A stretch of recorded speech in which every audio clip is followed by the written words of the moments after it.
What's up, music fans of the internet? I am Kevin. I'm Derek. And together we are last week's album, the only reviews with two different views. And normally we're reviewing albums for you, but in this episode, we're going to give you a preview of the top 10 must-see shows at ACL Festival 2015. This is our top 10. You might agree, you might disagree, but we'd love to hear the conversation. Before I get into all that, we'll kick things off like we always do, drinking a beer. Cheers, Derek, and everyone at home. Cheers, Kevin, everyone at home. And a little background on ACL Festival, in case you didn't know, it was born out of the live music TV show by the same name. It's been held in Austin, Texas at Zilker Park. This will be the 14th year. Festival's gotten so big in recent years, they've expanded to 2 weekends. This year they'll have 8 stages, estimated to have about 75,000 people every day.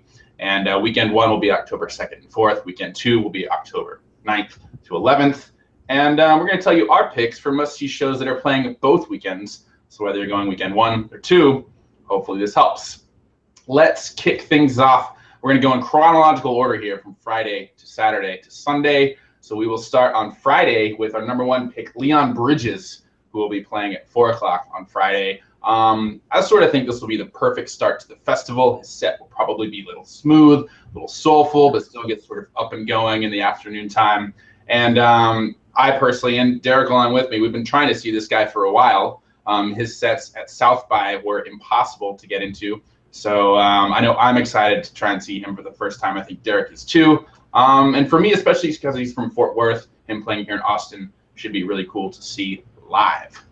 After that, on Friday at 7 o'clock, we're going to head to Gary Clark Jr. He will be one of 3 shows playing at this time, so it'll be, you might have to make some decisions. Might be hard to see this close up, but you should definitely try.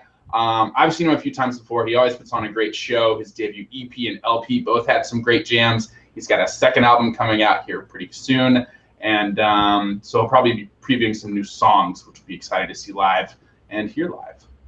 And what about after that, Derek? Kevin, next on our list is the Foo Fighters, closing out Friday night at 8 p.m. The Foo Fighters, I don't really think they need much more of an introduction or background, but we will give you a disclaimer.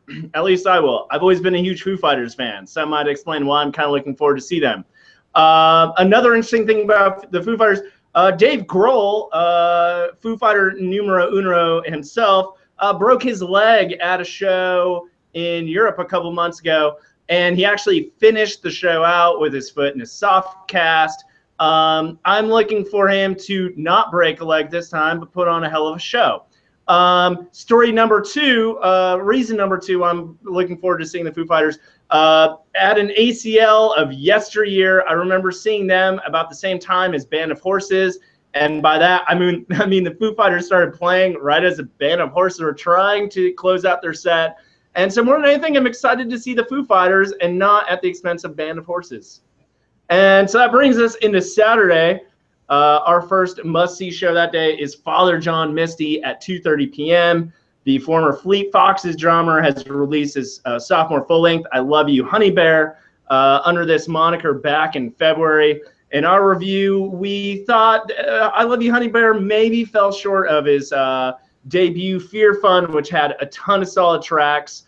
Kevin also saw him play an acoustic gig at the tail end of the Fear Fun, at the Fear Fun tour, and Kevin was less than enthused.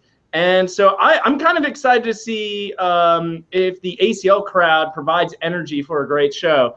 I know he has the songs there to do it, so I kind of want to, see what happens.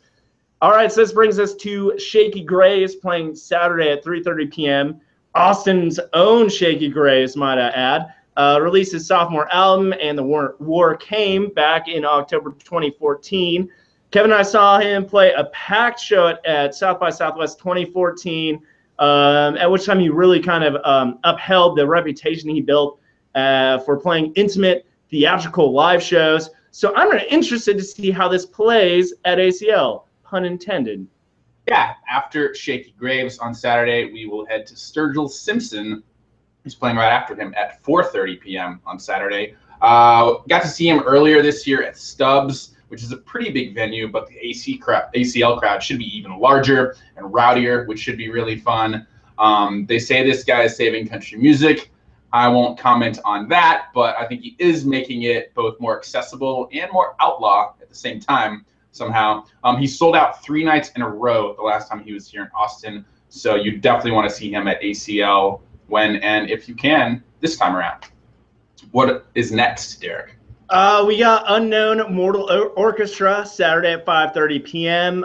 They've released their 3rd album, Multi-Love, in May 2015. And if you didn't catch our review, Multi-Love was inspired by a real life polyamorous experience, and also provided us last week's album with one of the best questions we've ever crafted. Does it portray polyamory as a highly hormonal teenager's fantasy or middle-aged realism? I'm not going to answer that question here, but the band's mesmerizing electronic hooks, lush layered sounds. I'm really excited to see these guys lay it down live at ACL. I hope the crowd's up for it. I think they're going to be very exciting. And this brings us to Lord Huron on Sunday. We're jumping ahead to Sunday. Lord Huron is playing at 2:30 p.m. This band released their sophomore album, Strange Trails, back in April. We thought they crafted amazingly haunting Americana-inspired tunes. And more than anything, I'm really excited to kind of see if the subtle, haunting elephant in the room vibe they create really carries over to a live performance, especially at this large ACL-type venue. Yeah. And a couple hours after that, we will check out Ben Howard at 4:30 on Sunday. I think this will make a really good Sunday afternoon set. He's got this great mix of mellow and experimental. It sort of keeps you chill, but listening intently. And he's also based in England, so he doesn't come over here very often. So you should definitely see him while you can. And he's got one of my favorite recent records. So I can't wait to see what he does with his songs in a live setting. And then number 10 on the list, although these aren't really in like that sort of order, just chronological, The Strokes closing out ACL Festival at 8:30 on Sunday night. They rarely perform anymore, at least as far as I know, especially at festivals. And they've got so many great hits and albums now. I think this will be a really great set. Sunday night, you're sort of getting ready to wind down, but you don't want to go home just yet. And I think a show like this can really give you that one last wind to make it all the way through the festival. And, you know, it's the Strokes anyway. So, yeah, there you have it. Our top 10 list for the must-see shows at Austin City Limits Festival weekend 1 or 2, because these are all playing both. And who's on your list? Let us know. I'm sure we left out some of your favorites, but we couldn't squeeze them all into 10. So forgive us. And, yeah, don't forget to subscribe to us here at Last Week's Album. Shout out to the podcast. And don't forget, we're the only reviews with 2 different views. As always, I'm Kevin. I'm Derek. We'll see you next time, guys. Cheers.